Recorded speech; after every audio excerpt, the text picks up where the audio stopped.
Vamos para a palavra do Senhor. Hoje nós vamos dar prosseguimento à nossa série de mensagens, a cultura do reino. A cultura do reino. Amados, essa é a penúltima mensagem dessa série. Amém? A semana que vem, coincidentemente, nós vamos encerrar essa ministração, essa série, próximo domingo. E amados, se eu sou você, eu pegaria essa série de mensagens, não é por causa de mim, entenda algo. Eu tenho assistido as ministrações, e eu mesmo, amados, fico pasmo com aquilo que Deus está ensinando através desta série de mensagem. Amém? Então não fique apenas no culto, olha, eu ouvi o pastor falar naquele culto, não. Entre no aplicativo, os vídeos estão sendo liberados, amém? Os slides que nós passamos aqui, eles também estão liberados no aplicativo para você estar estudando, vendo. Amados, tem muita coisa que você vai entender a respeito do mundo através desta mensagem, desta série. Nós começamos ela na primeira semana de junho e vamos concluir na segunda semana de agosto. Então nós estamos falando aí de muitas ministrações que podem se tornar um divisor de águas para a sua vida, se você se dedicar a ouvir mais uma vez, a estudar, amém? A se aprofundar nas Escrituras, amém? Hoje, queridos, eu quero estar falando, que é a sequência da ministração, a mensagem do reino de Deus, amém? Toda cultura, ela traz consigo uma mensagem.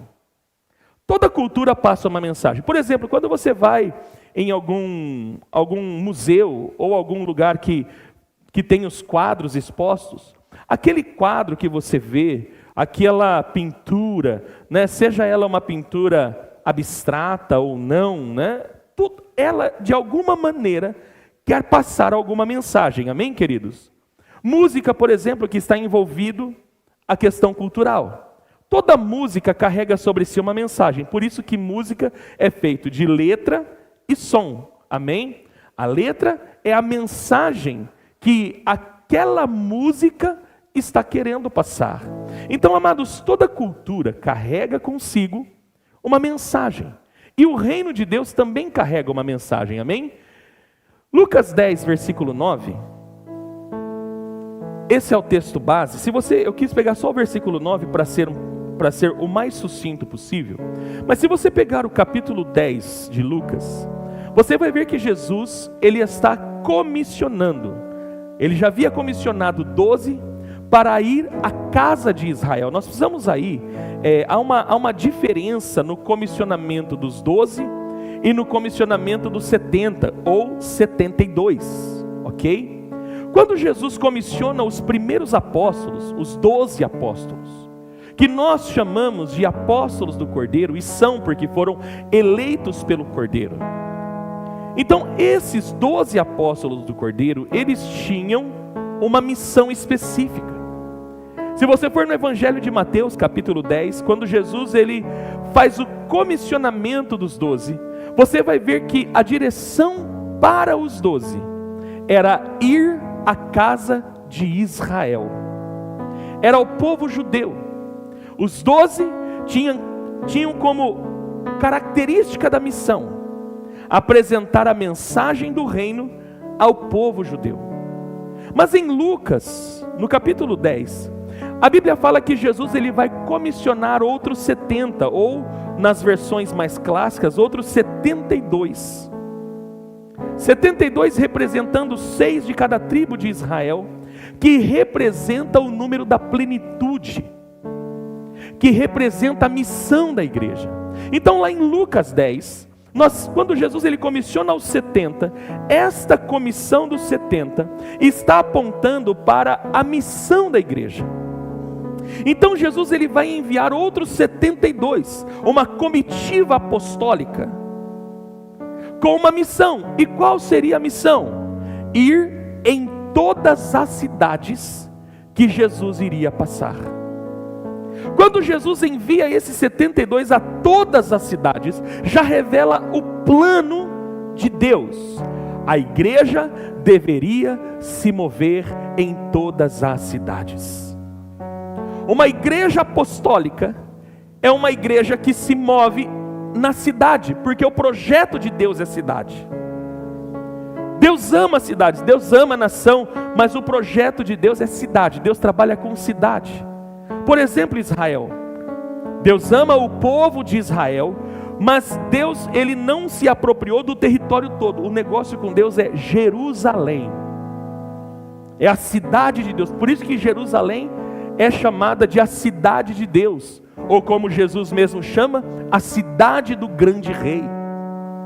Então tudo com Deus funciona em cidade. Então Jesus, ele comissiona os 70 para as cidades que ele haveria de passar, apontando o caráter do ministério da igreja.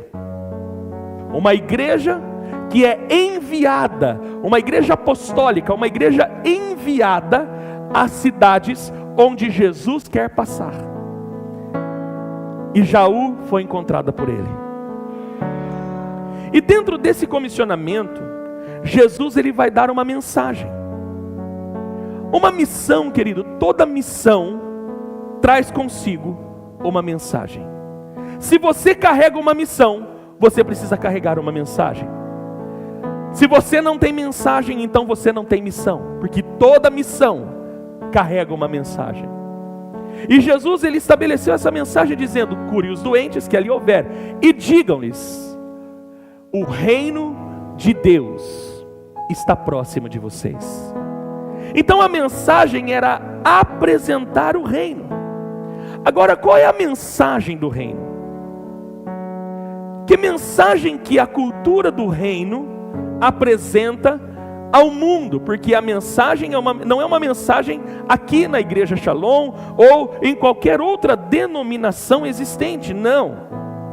Nós estamos falando de uma missão.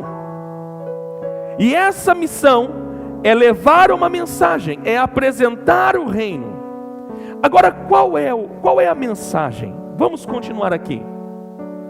Em todas as culturas do mundo existe uma mensagem anunciada.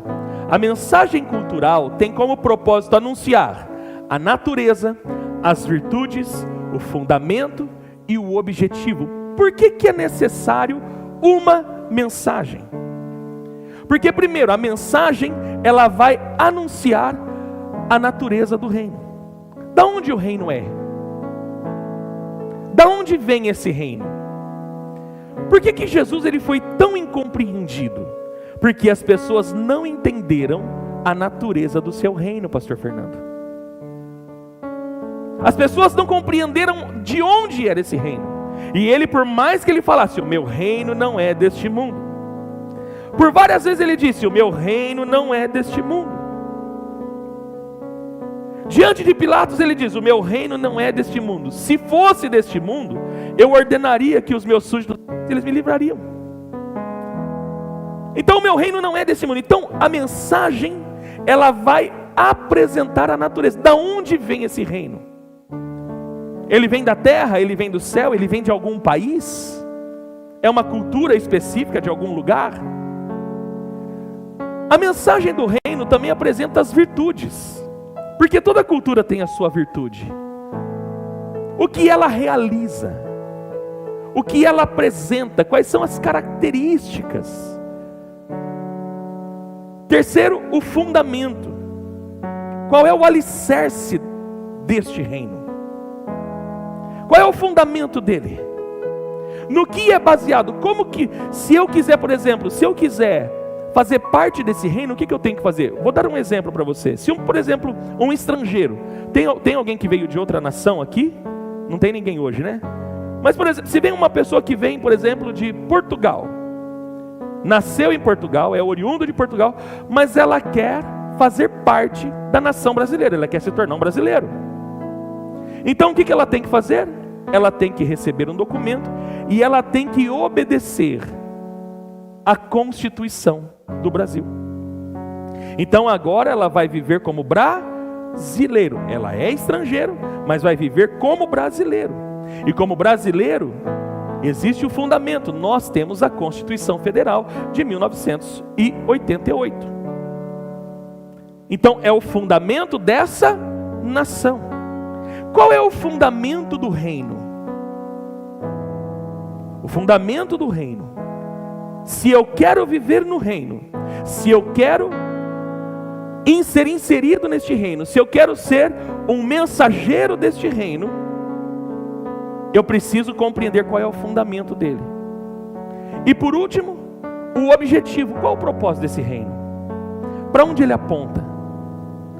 Por que eu deveria fazer parte dele? Porque ele tem um objetivo. A mensagem do reino apresenta o objetivo do reino. Amém, queridos? Vocês estão comigo, sim ou não? Chamamos a mensagem do reino de evangelho. Isto é, a boa notícia. Levante a sua mão e diga: eu sou portador de uma boa notícia. Acho que você não entendeu. Amados, você não tem a boa notícia, você carrega a boa notícia.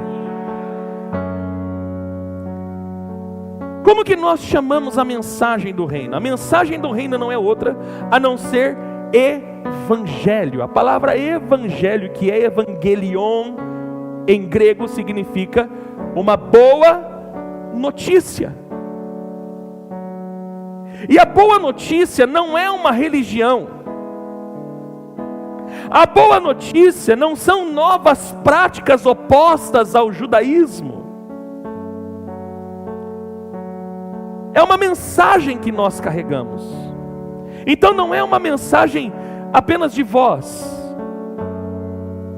É uma mensagem poderosa, é a boa notícia. Você é portador de uma... Quem aqui recebeu Jesus como único e suficiente Salvador? Pelo amém, acho que não muitos. Eu vou ter que fazer apelo aqui hoje, né? Vou perguntar de novo: quem aqui já reconheceu Jesus como seu único e suficiente Salvador? Então você carrega a boa notícia.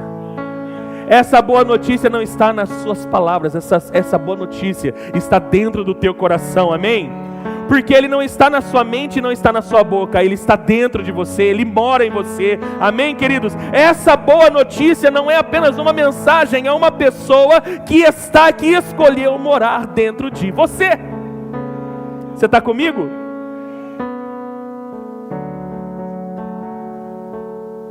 Então, queridos, nós chamamos a mensagem. Qual é a mensagem que o reino carrega?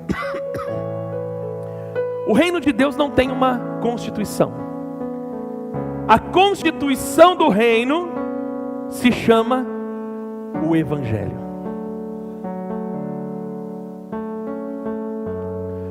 Efésios 1, versículo 13 e 14 diz: nele, quando vocês ouviram e creram na palavra da verdade, o evangelho que os o que aqui, irmãos? Nós fomos salvos por causa da mensagem. Amados, nós estávamos perdidos. Nós estávamos lançados no charco de lodo, como diz o salmista Davi. Nós estávamos mergulhados nos nossos pecados e nas nossas transgressões, condenados. Mas Ele, com seu grande amor com que nos amou, Ele mandou alguém lá pregar a mensagem do reino a você. O evangelho que nos salvou. Amém, queridos? Nele, quando vocês ouviram e creram na palavra da verdade, o evangelho que os salvou, vocês foram selados com o Espírito Santo da promessa, que é a garantia da nossa herança até a redenção daqueles que pertencem a Deus, para o louvor da sua glória.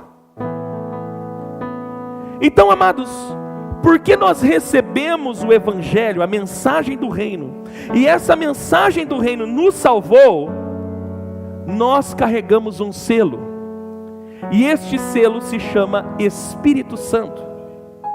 Ele é a garantia de que nós vamos herdar uma glória muito maior do que este mundo.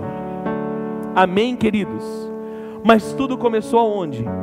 Com a mensagem do reino. Por que você está aqui hoje? Porque você ouviu a mensagem do reino, porque você aceitou a mensagem do reino. Agora, muito mais do que aceitar e ouvir, nós precisamos trazer para a nossa existência a mensagem do reino, viver a mensagem do reino, muito mais do que acreditar na mensagem do reino, porque, amados, se você acredita, então você vive. Ainda assim, em Romanos 1, 16 e 17, Paulo diz: não me envergonho do Evangelho, porque é o poder de Deus. Então entenda, querido, a mensagem do reino que você carrega é poder. Pastor, eu queria tanto ter um poder assim. Você tem. Você sabia que o poder que você carrega dentro de você, que é a mensagem, o Evangelho, ela tem o poder de salvar alguém? A mensagem que nós carregamos tem um poder de salvar. Ah não, pastor, mas é que eu queria curar. Mas querido, pode haver cura, se não houver salvação, a cura se torna ineficaz. Por isso que quando Jesus ia curar, ele não falava, a tua fé te salvou. Ele falava, a tua fé te curou. Ele falava, a tua fé te salvou. Porque a salvação é superior à cura, a salvação é superior à libertação. Porque cura, libertação, milagres é resultado de salvação. Então você carrega poder dentro de você. Eu não me envergonho do Evangelho, porque é o poder de Deus para a salvação de todo aquele que crê. Então o Evangelho, a mensagem do reino, ela não tem poder, ela é poder. A mensagem carrega poder. Por isso, amados, você quer se tornar uma pessoa poderosa no teu trabalho? Pregue o Evangelho. Você quer ser uma pessoa poderosa na sua casa? Anuncie o Evangelho. Porque o Evangelho é o poder de Deus para a salvação de todo que crê. Primeiro do judeu, depois do grego. Porque no Evangelho é revelada a justiça. Não a justiça comum, mas a justiça de Deus. E qual que é a justiça de Deus? Nós estávamos condenados, e Ele enviou o seu Filho Jesus para morrer no nosso lugar. Essa é a justiça de Deus. Agora, essa justiça, uma justiça que desde o princípio ao fim é pela fé. Tudo que uma pessoa precisa para entrar no reino é crer. Tudo que nós precisamos promover é o Evangelho. Porque o Evangelho vai produzir a fé. Não existe fé sem Evangelho. Porque no Evangelho é revelada a justiça de Deus. Uma justiça que do princípio ao fim é pela fé, como está escrito: o justo viverá pela fé. Esse, para quem não sabe, é o texto da Reforma Protestante. Esse foi o texto que rasgou Martinho Lutero no meio e trouxe uma revolução para o mundo. Porque esse é o poder do Evangelho. O Evangelho não transforma a nossa vida apenas. O Evangelho é capaz de transformar a nossa vida, a nossa família, a nossa cidade e a nossa nação. Tudo é o Evangelho. Vamos lá, queridos. Em 1 Coríntios 15, verso 1 ao 4 diz: irmãos, quero lembrar-lhes o Evangelho que lhes preguei, o qual vocês receberam, no qual estão firmes. Por meio deste Evangelho, vocês são salvos. Por meio deste Evangelho vocês são salvos, desde que se apeguem firmemente à palavra que lhes preguei. Caso contrário, vocês têm crido em vão. Pastor, é impossível a pessoa perder a salvação. Acho que esse texto eu poderia citar muitos outros, mas esse daqui já fala, ó, desde que se apeguem firmemente às palavras. Amados, preste bem atenção. Não basta crer no Evangelho para ser salvo, é necessário viver o Evangelho para ser salvo. Se nós não estivermos dispostos a viver este Evangelho, então o próprio apóstolo Paulo diz: vocês têm crido em vão. Você está entendendo, querido? Quem está comigo? Se você não viver o Evangelho, eu creio no Evangelho, eu acredito que Jesus morreu por mim na cruz, eu acredito que o sangue de Jesus é suficiente para me livrar de toda a minha culpa, ok, querido, mas não basta crer. Até porque fé não é acreditar. Se você pegar fé, eu já falei muitas vezes, mas deixa eu mais uma vez repetir, até que você entenda. O termo fé, usado no hebraico, vem do termo emuná. Emuná. E emuná não é apenas acreditar. Se você pegar no dicionário James Strong, você vai ver que fé envolve muitos princípios. Então não é apenas acreditar. Acreditar não determina a fé. A fé, ela envolve princípios maiores do que acreditar. Então acreditar é apenas o início. Mas se você pegar então o termo emuná, nós vamos encontrar fidelidade. Ah, pastor, eu tenho fé, mas se você não é fiel a um único Deus, então você não tem fé. Lealdade, você nunca abandona Deus. Se você por algum motivo, porque você ficou decepcionado, porque faltou R$2 para pagar o boleto, você abandonou Jesus, então você não tem fé. Porque, amados, fé não é algo que você recebe, fé é algo que você se aperfeiçoa. Você precisa se aperfeiçoar, você precisa aperfeiçoar a fé. Por isso que em 1 Pedro vai colocar sempre: acrescente a fé, a virtude você acrescenta isso, e ali você acrescenta aquilo, porque uma fé real é uma fé crescente. E Jesus ensina isso quando ele diz que o reino é como um grão de mostarda.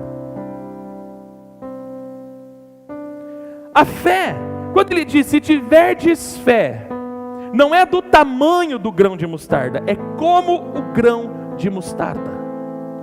Por quê? Porque o grão de mostarda, ele é pequenininho. Mas se você plantar, se você vê o tamanho que vira uma árvore de mostarda, ela se torna gigante. Uma semente pequenininha. Então essa semente pequenininha é a crença. Você creu, você acreditou. Só que essa crença precisa te conduzir. Ela precisa fazer você se aperfeiçoar. Então o aperfeiçoamento dessa crença vai te conduzir à fé. Porque aí fé envolve fidelidade, lealdade, obediência. Eu poderia citar muitos outros que agora a cabeça não lembra.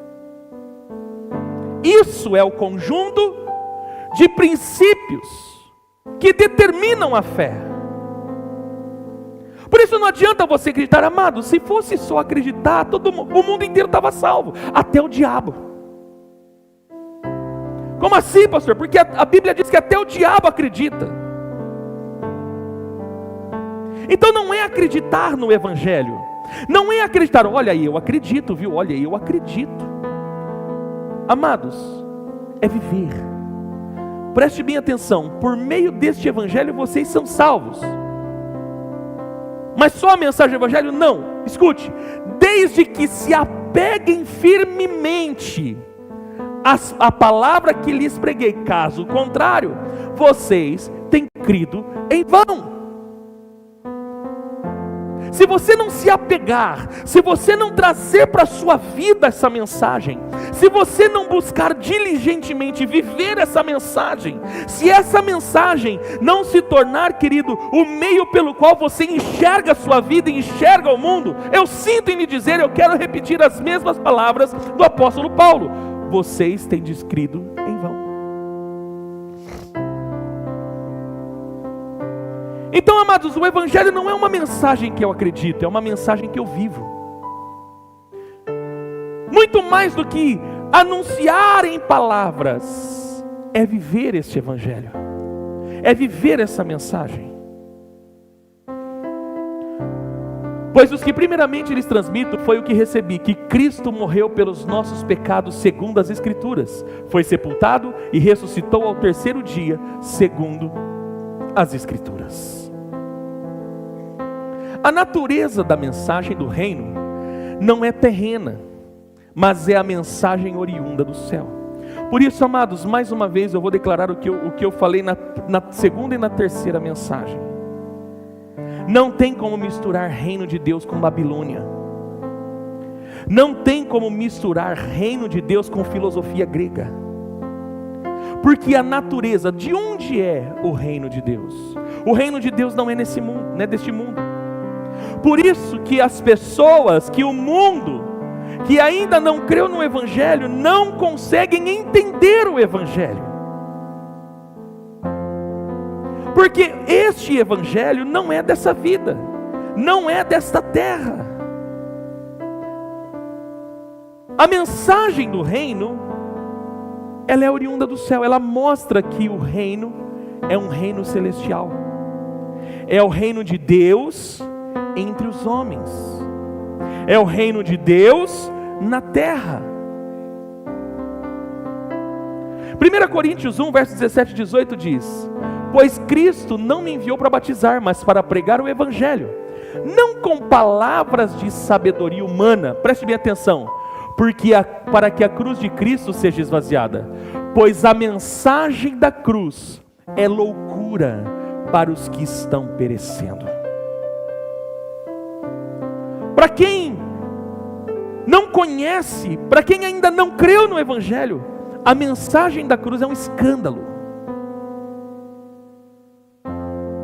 Então a mensagem que nós carregamos, a mensagem da cultura do reino, é uma mensagem que ela não é aceita em nenhum lugar. Por isso que nós vivemos no século 21. A igreja do século 21 é uma igreja negligente. Sabe por quê? Ela tenta fazer o quê? Vamos tentar assim, ela tenta elucidar aquilo que a própria Bíblia diz que é um escândalo. E aí ela tenta adaptar a cruz. Você já percebeu que a cruz que se prega nos dias de hoje é uma cruz ortopédica? Ou seja, você se adapta. É uma cruz fácil. Eu vim aqui nessa manhã anunciar para você que a cruz, a mensagem da cruz, porque o Evangelho é a mensagem da cruz. E eu quero dizer para você que a cruz que nós pregamos não é uma cruz ortopédica. Vai pesar, traz peso, ela não é tão leve quanto as pessoas têm buscado. E por que, pastor, por que então que nós vemos uma negociação do Evangelho, o mundo entrando na igreja, né? E a igreja que carrega a mensagem, que deveria expressar a mensagem do reino, está se adaptando? É muito simples, porque as pessoas, o século 21 é pautado por resultado, então as pessoas querem resultado. Não, olha, eu vou fazer isso para lotar a minha igreja, porque o importante é você ter o quê? Um prédio cheio de gente, mas vazia de Deus. É isso que Deus quer.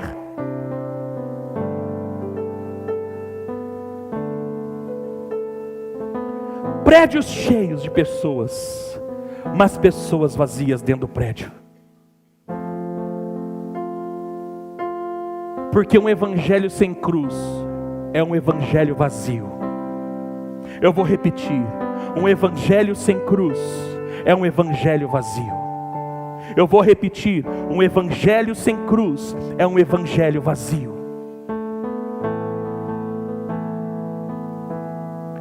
Pois a mensagem da cruz é loucura para os que estão perecendo, mas para nós, obrigado pelo seu amém, mas para nós que estamos sendo salvos, é o poder de Deus. Por que eu não vou negligenciar o Evangelho? Porque ele é o poder de Deus. Eu não estou morrendo, eu ressuscitei com Cristo. Nas águas do batismo, eu ressuscitei com Cristo.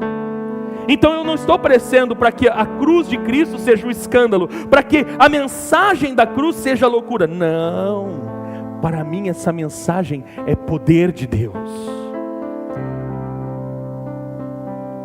1 João capítulo 1, versículo 5 diz: o que era desde o princípio, o que ouvimos, o que vimos com os nossos olhos, o que contemplamos e as nossas mãos apalparam, isto proclamamos a respeito da palavra da vida. A vida se manifestou, nós a vimos e dela testemunhamos. E proclamamos a vocês a vida eterna, que estava com o Pai e nos foi manifestada. Nós lhes proclamamos o que vimos e ouvimos, para que vocês também tenham comunhão conosco. Nossa comunhão é com o Pai, com o Filho Jesus Cristo. Escrevemos essas coisas para que a nossa alegria seja completa. Esta é a mensagem que dele ouvimos e transmitimos a vocês. Deus é luz, nele não há trevas alguma. Não há trevas em Deus.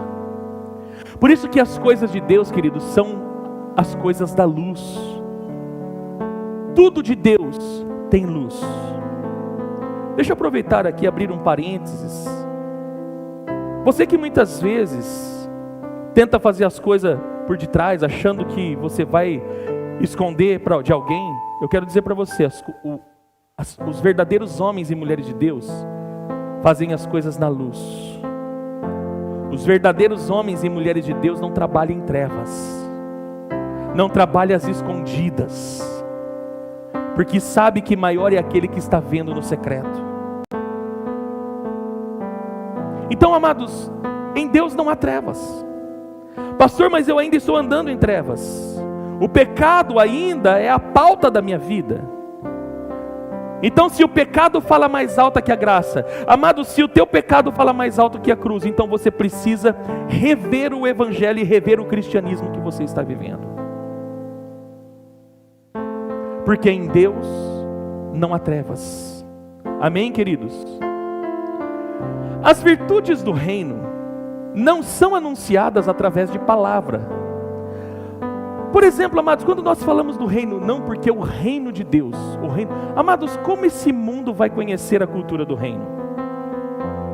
Pastor Fernando, lá na empresa que o pastor gerencia, que o pastor trabalha, como que as pessoas vão conhecer o reino? Porque o pastor fala do reino? Não, mas de obra visual. Deixa eu falar para você, as virtudes do reino é o que o reino realizou dentro de mim. Por exemplo, uma pessoa que vem de outro país para o Brasil, logo, ela já está adaptada à cultura brasileira. E está fazendo as obras do Brasil. Trabalhando como o Brasil. E nós, falamos do reino. Hoje, falar de reino a palavra reino hoje é uma palavra que está assim, aleatória. Todo mundo fala reino. Porque é o reino, é o reino. Ok. Mas o que o reino promove em você? Porque as virtudes do reino não são anunciadas em palavras, mas em obras. É aquilo que o reino fez, é visual.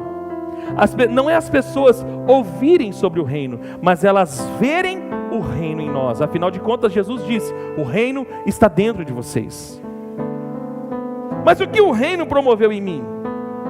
Onde nós, os súditos do reino, revelamos a obra que o autor realizou em nós, de dentro para fora. Abra comigo, essa eu faço questão de abrir, Colossenses, abra sua Bíblia.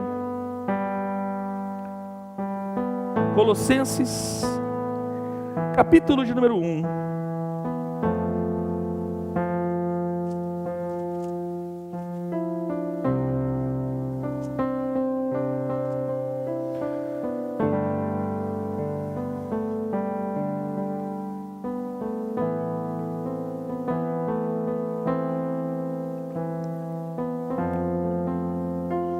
Versículo 13 ao versículo 23.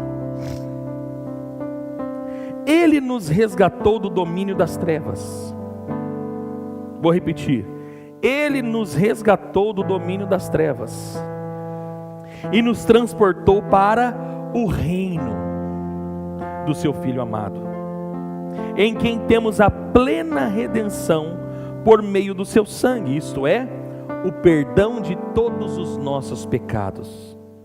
Ele é a imagem do Deus invisível, o primogênito sobre toda a criação, porquanto nele foram criadas todas as coisas nos céus e na terra, as visíveis e as invisíveis, sejam tronos ou dominações, sejam governos ou poderes, tudo foi criado por Ele e para Ele.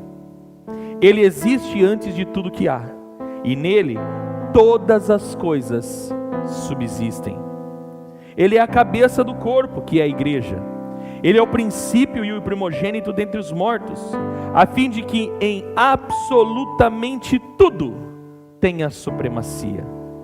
Porquanto foi do agrado de Deus que nele habitasse toda a plenitude, e por intermédio dele reconciliasse consigo todas as coisas, tanto as que estão na terra como as que estão nos céus, estabelecendo a paz pelo seu sangue vertido na cruz.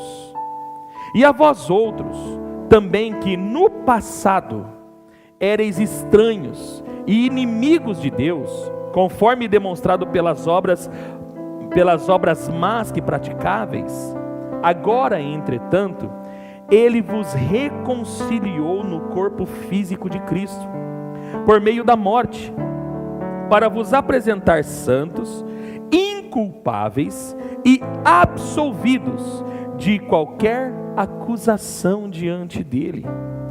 Se de fato permaneceis na fé, de novo Paulo falando, se de fato permaneceis na fé, alicerçados e firmes, sem vos afastar da esperança do evangelho que ouvistes e que está sendo pregado a todas as pessoas em todo o mundo, do qual eu, Paulo, me tornei ministro. Aqui, amados, Paulo está apresentando as virtudes do reino. É a obra que o reino realizou em mim e que agora é explícita exteriormente. Então vamos lá, querido. A mensagem do reino apresenta primeiro a virtude do resgate das trevas. Você não anda mais em trevas. Nós não andamos mais em trevas, entendeu, querido? Dá uma cotoveladinha no seu irmão e fala para ele assim: então você vigia o que você faz no escuro, viu, irmão? Porque nós já não somos das trevas. O que ele fez? Ele nos tirou das trevas, pastor Wellington, e Ele nos transportou para um reino. Ele nos transportou para um reino, mas qualquer reino não, o reino do seu Filho amado, querido, amém? Ou Filho do seu amor. Então hoje, amados, você já não anda mais em trevas. Então qual é a primeira virtude que a mensagem do reino apresenta da cultura do reino? É a cultura do resgate, a virtude do resgate. O reino de Deus resgata a pessoa das trevas. Qual é a prova? Tem mais alguém comigo aqui? Tem mais alguém comigo aqui que andava em trevas e hoje foi inserido num reino inabalável, amém? Um reino de luz. A virtude da redenção. Amados, nós recebemos o perdão de Deus, o perdão dos nossos pecados. Abraça essa pessoa que está perto de você e fala para ela assim: ninguém te condena mais. Fala para ela, sabe por quê? Jesus, o superior, já te perdoou. Já não existe mais culpa sobre você. Fala para ela: já não existe mais culpa sobre você. Já não existe mais culpa sobre nós. Porque nenhuma condenação há para aqueles que estão em Cristo Jesus.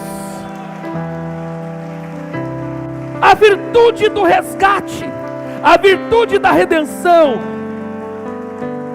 Ele nos perdoou. Como que eu tenho que andar nesse mundo, gente? Como se eu fosse ainda culpado? Está condenado mesmo ao inferno. Não, eu tenho que andar porque eu já fui perdoado.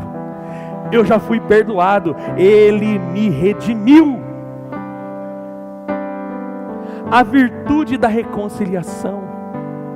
Você não pode andar, querido, como se você não tivesse alguém andando com você. Isaías 59:2 diz que as nossas iniquidades fazem separação entre nós e o nosso Deus. Mas eu quero dizer para você, querido, que o Filho, por meio do seu sangue, é isso que Paulo diz, por meio da sua carne, sabe o que ele fez? Ele quebrou o abismo que nos separava do Pai. E ele fez o quê? Ele nos reconciliou com o Pai. Aquilo que religião nenhuma conseguiu fazer no mundo, Jesus fez uma só vez, através da sua morte, através da sua carne. Então você tem que andar como um reconciliado, porque você está perto de Deus de novo, irmão. Ah, meu Deus do céu, eu vou melhorar, querido. Ele está perto de você de novo, querido. Eu vim dizer para você, já não existe mais abismo. Sabe por quê? O sangue, a carne de Jesus, ela se colocou como uma ponte que nos liga, que nos leva. Jesus é o caminho de volta para Deus. Então não existe mais abismo. O que você precisa? Você precisa andar como um reconciliado. Você foi reconciliado com Deus. Quarto, a virtude da santificação. O que é santificar? Ele nos separou. Obrigado. Por isso que as pessoas não entendem quem vive no reino, porque quem vive no reino é santo. E o que é santo? Dessa vez eu não quero pegar o termo grego, mas sim o termo hebraico, kadosh, que significa o quê? Incomum. Você já não é mais deste mundo, querido. Você não pertence, o teu coração não pertence mais a este mundo, a tua vida não pertence mais a este mundo, a tua família não pertence mais a este mundo, os teus filhos não pertencem mais a este mundo. Fala para o seu irmão, fala assim: irmão, você é fora do sistema. Você entende porque você entende porque que ninguém gosta de crente? Nossa, crente é tudo chato, nós somos mesmo.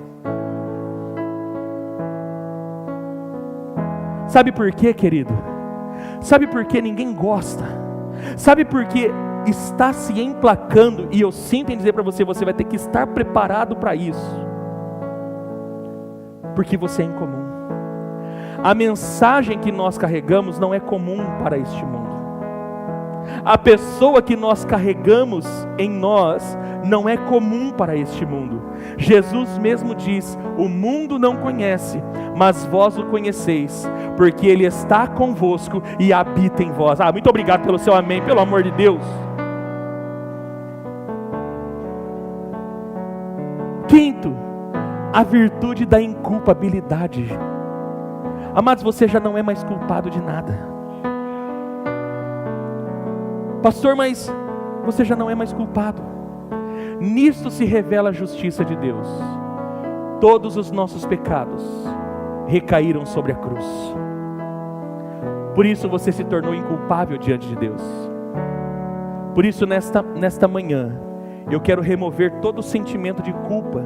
Eu sinto no meu espírito que tem pessoas que entraram aqui nessa manhã e você carrega um sentimento de culpa terrível, como se você fosse culpado de todas as mazelas. Não, nesta manhã, pelo poder do nome de Jesus Cristo de Nazaré, eu removo esse peso da culpa. Sabe por quê?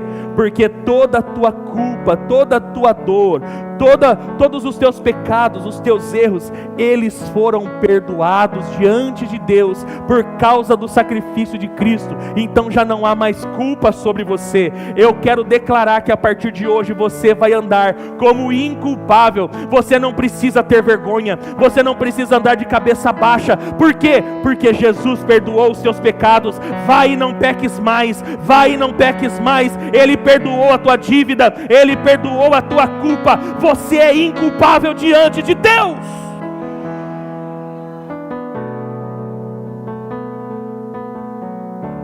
É horrível você carregar sentimento de culpa, carregar aquele peso. Ai meu Deus, andar com vergonha como se você fosse um criminoso. Não, querido, você já não é mais um criminoso. Hoje você é um filho. Eu gosto muito da história da mulher adúltera, porque ela chega diante de Jesus como uma adúltera, mas ela se levanta como uma filha. A religião, os religiosos, os santarrões que escondem os seus pecados, que estava dizendo que iria apedrejar ela. Joga ela diante de Jesus. Eu vou falar para você, querido, se você quer ver uma pessoa restaurada, se você não quer ver uma pessoa restaurada, não leve ela diante de Jesus, leva ela na igreja, na religião. Porque a religião é especialista em condenar as pessoas.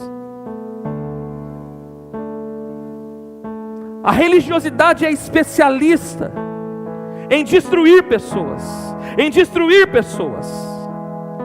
Então, se você quer ver uma pessoa destruída, é simples, leva ela em alguma religião, porque a religião se incumbe de fazer o serviço. Agora, se você quer ver uma pessoa restaurada, não leve ela numa religião, leve ela até Jesus. Aqueles homens fizeram isso, achando que Jesus iria entrar na caixinha da religião e iria condenar ela. Joga aquela mulher adúltera na frente dele: Senhora, a lei manda matar, a lei manda apedrejar. O que o Senhor fala? Jesus fica quietinho, e eu na minha cabeça, Jesus ele estava escrevendo no chão para ver até o limite da religião, para ver até onde aqueles caras iam. E eles começam a pressionar: Senhor, o Senhor não vai responder? Ele olha para todo mundo: quem nunca cometeu pecado, atira a primeira pedra.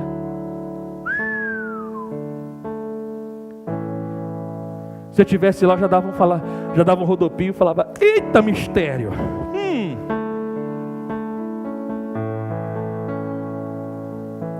Todo mundo jogou a pedrinha e foi embora. Só sobrou a mulher, com sentimento de culpa, rejeitado pelo seu povo, rejeitada por pessoas, condenada por todo mundo. Jesus olha para ela e fala assim: onde estão aqueles que te condenam? Eu quero que você entenda, eu não sei para quem é essa mensagem. Deus encontrou teu coração aqui. Deus te encontrou aqui hoje.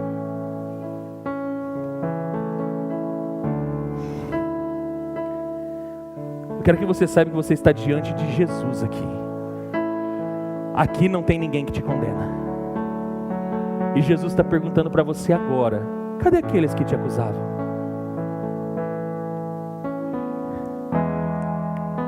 Cadê?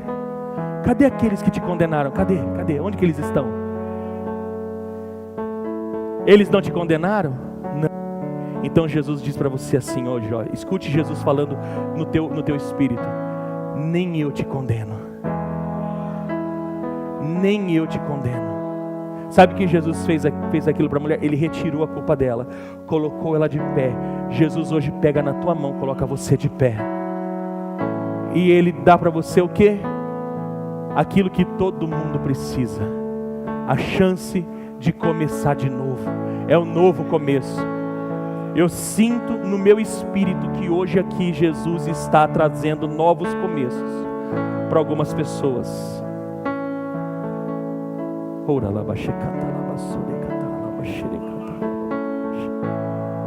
Ele está, sinta, fecha os olhos, igreja. Eu não sei, amados, há uma atmosfera tão profunda aqui hoje. Cadê os que te condenam? Cadê eles? Então Jesus está dizendo para você hoje: nem eu te condeno. Nem eu te condeno. Nem eu te condeno. Sinta agora Ele pegar na tua mão. Sinta agora, sinta agora. Ele colocar você de pé, olhar nos teus olhos e dizer para você assim: vai, não peque mais. Esse não peque mais significa: começa de novo. Começa de novo. Eu estou te dando agora, você vai andar sem culpa, pode começar de novo. Você não carrega mais condenação sobre a sua vida, começa de novo. Já não existe mais peso sobre a sua vida, começa de novo. É novos começos. Deus está trazendo novos começos para algumas vidas, para alguns corações aqui nesta manhã. Só o reino faz isso. Só o reino faz isso. Só o reino faz isso. Só o reino faz isso.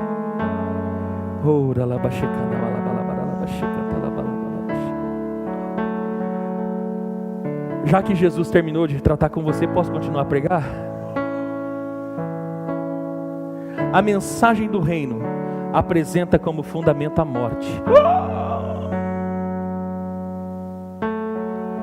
Pastor, o senhor tinha falado da Constituição, eu sei. Só que a Constituição do reino é morte. Ai pastor, está amarrado, eu não quero morrer agora. Você já tinha que ter morrido. Mas não na sua carne. Nós tínhamos que ter morrido para nós mesmos faz muito tempo. Olha o que Jesus ensina em João 12, versículo 24 e 25. Digo-vos verdadeiramente que se o grão de trigo não cair na terra e não morrer, continuará ele só. Mas se morrer, dará muito fruto. Aquele que ama a sua vida, a perderá. A passo que aquele que odeia a sua vida neste mundo, a conservará para a vida eterna. Ainda em 2 Coríntios 4, verso 10 e 11, Paulo diz: trazemos sempre em nosso corpo o morrer. Pastor, como que eu tenho que viver? Qual é o fundamento desse reino? Eu tenho que morrer todo dia. A nossa vida é morte. A vida de quem vive no reino se constitui em morte. Morte para nós mesmos. É morrer para as nossas vontades. É morrer para as nossas paixões. Por isso que uma pessoa que quer viver essa vida não consegue entrar no reino.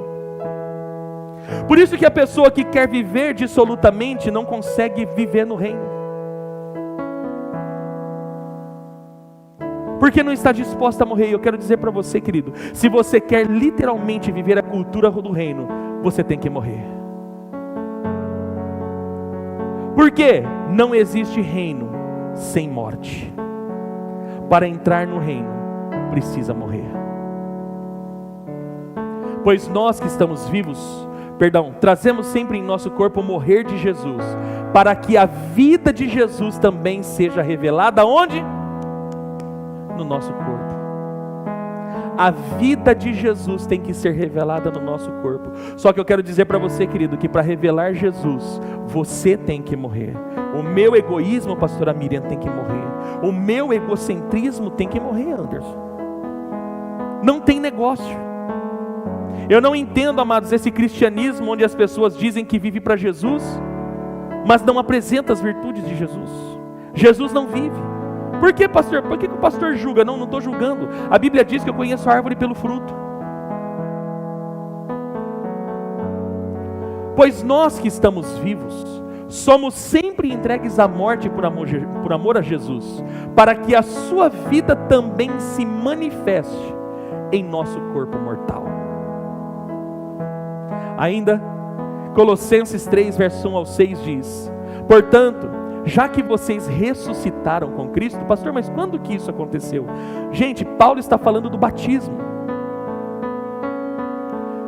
Quando que eu ressuscitei com Cristo? Amados, quando você se batizou, entenda. Se você ainda não entendeu sobre batismo, entenda agora. Olha só, você quando foi batizado, você foi sepultado com Jesus na sua morte. E quando você voltou das águas, rápido assim, ó, tum, tum. Não é aquele negócio, fica aí, afoga aí.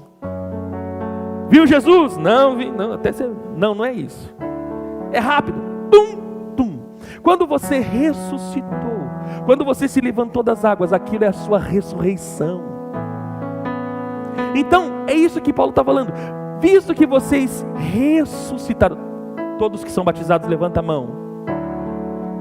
Quem ainda não é, me procura no final do culto, se necessário for marca o batismo até para domingo que vem. Não tem erro, tanque batismal está aí, é só botar água e batizar. Ah pastor, mas semana que vem tem isso, tem aquilo, o que você vai fazer até meia-noite? Não é pede almoço, pede marmita, cada um come sua marmita aqui, nós fica por aqui mesmo. Estou brincando, viu gente? Vai escandalizar os irmãos, ninguém vai aparecer no culto domingo que vem.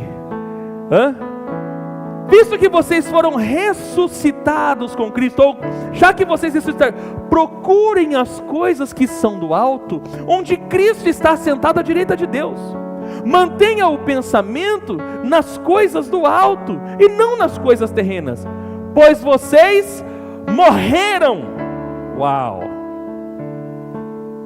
Amado, se o teu batismo ainda não produziu morte, você precisa morrer. Você precisa fazer valer o teu batismo. Porque já no batismo você tinha que ter morrido. Pois vocês morreram e agora a sua vida está escondida com Cristo em Deus. Quando Cristo, que é a sua vida, for manifestado, então vocês também serão manifestados com Ele em glória. Assim, façam morrer.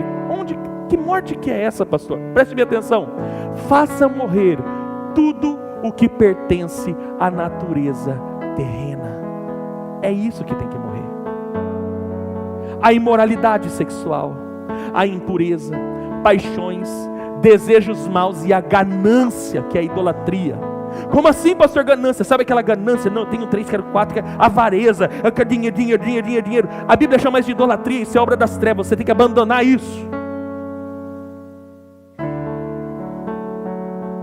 E é por causa dessas coisas que vem a ira de Deus sobre os que vivem na desobediência. Quero me pautar aqui. Assim, façam morrer tudo o que pertence à natureza terrena. É fácil, se fosse fácil qualquer um fazia. Mas nós temos alguém que nos ajuda. Ele mora dentro de você. Romanos 8, Alex Paulo diz: e Ele nos ajuda nas nossas fraquezas. Ele nos ajuda. Você não está conseguindo? Pede ajuda, querido, para Ele. Fala assim: Espírito Santo, me ajuda. Espírito Santo, não está fácil. Espírito Santo, me ajuda. Você tem o poder ativo de Deus dentro de você e não recorre a Ele. A mensagem do reino traz como objetivo. Qual é o objetivo do reino, amados? A salvação do homem pecador através do amor de Deus. Qual é o objetivo do reino? Por que as pessoas precisam ver o reino em nós? Para que elas, através de nós, alcancem a salvação que nós alcançamos. Entendeu? Por isso que tem a mensagem. Qual é o objetivo da mensagem do reino? A salvação do homem pecador. E para mim, esse texto é a famosa condição sine qua non. Não tem negócio. Esta afirmação é fiel e digna de toda aceitação. Cristo Jesus veio ao mundo para salvar os pecadores, dos quais eu sou o pior. Eu quero que você leia na primeira pessoa. O texto já está na primeira pessoa. No 3, vamos ler todo mundo junto. Eu quero que você esteja convicto disso. Eu sou o pior dos pecadores. Amém? Então vamos lá, na condição 3, no 3, 1, 2, 3, é esta afirmação.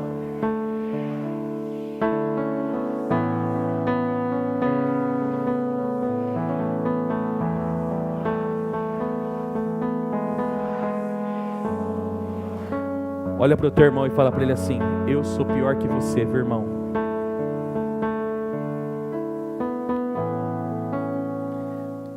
Eu sou o pior. Eu sou o pior. Eu preciso de salvação. Eu preciso da misericórdia de Deus. Então, amados, o objetivo do reino é salvar o pior. Tem pior aqui? Eu estou aqui. O objetivo do reino é salvar o homem pecador. Em Efésios 2, 4, 6 diz: todavia Deus, que é rico em misericórdia, pelo grande amor com que nos amou, deu-nos vida juntamente com Cristo, quando ainda estávamos mortos em transgressões. Pela graça são salvos. Deus nos ressuscitou com Cristo e com Ele nos fez sentar nos lugares celestiais em Cristo. Amém, queridos? Com grande amor com que nos amou, Ele nos salvou. Qual é o objetivo da mensagem do reino? Salvar o homem pecador.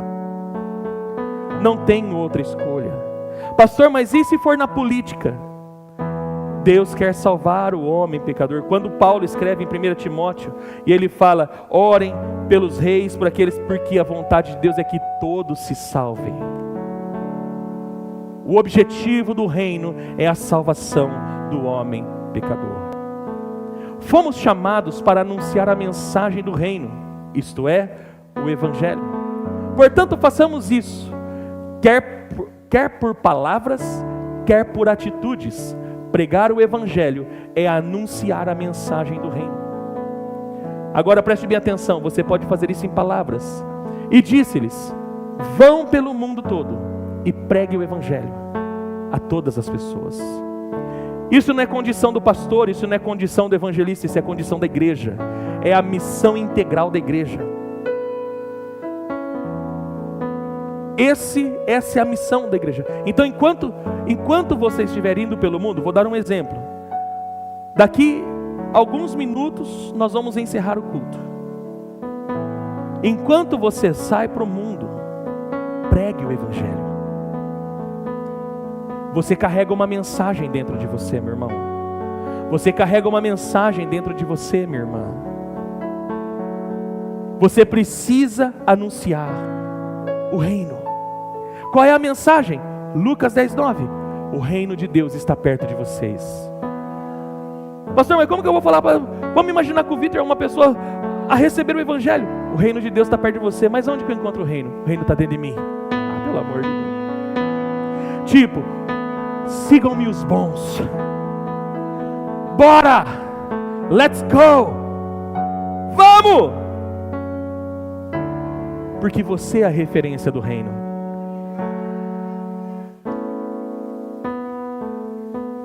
Enquanto você estiver indo para o mundo, você vai sair daqui a pouco, amém? Prega o Evangelho.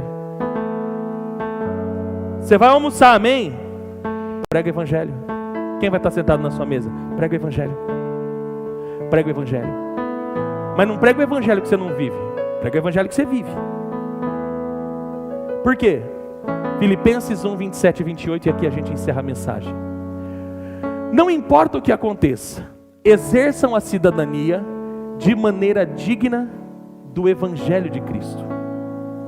Vou repetir: exerçam a sua cidadania de maneira digna do Evangelho de Cristo. Ninguém está falando para você não ser um bom cidadão, mas a sua cidadania tem que ser de acordo, tem que ser de maneira digna do Evangelho, para que assim, quer eu vá e vos veja, quer apenas ouça a respeito em minha ausência, fique sabendo que vocês permanecem firmes num só espírito, lutando unânimes pela fé evangélica, sem de forma alguma deixar-se intimidar por aqueles que se opõem a vocês. Para eles isso é sinal de destruição, mas para vocês de salvação, e isso da parte de Deus.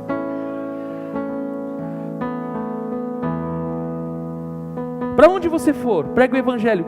Paulo está dizendo para a igreja assim: olha, quer eu esteja presente para ver, ou eu não veja, mas escute, que vocês estão defendendo uma causa.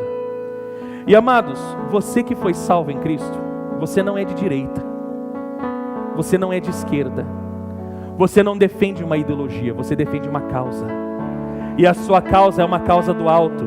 Nós não somos deste mundo, nós pertencemos a um reino, e este reino é um reino inabalável, e é Ele que nós devemos manifestar, é este reino que nós devemos anunciar. Nós não temos que ficar com briguinha de direita, de esquerda, porque o centro, não querido, eu não sou desse mundo, eu não fui chamado para isso, você não foi chamado para isso. Você carrega uma mensagem dentro de você, querido, você é portador de uma mensagem, e esta mensagem tem que sair para fora, essa mensagem tem que sair de dentro de você. E que mensagem é essa? Jesus veio para salvar o homem pecador, do qual eu sou o pior. Ele me salvou, Ele salva você, Ele salva o mundo, Ele salva a sua família, Ele salva, Ele salva, Ele salva, Ele salva.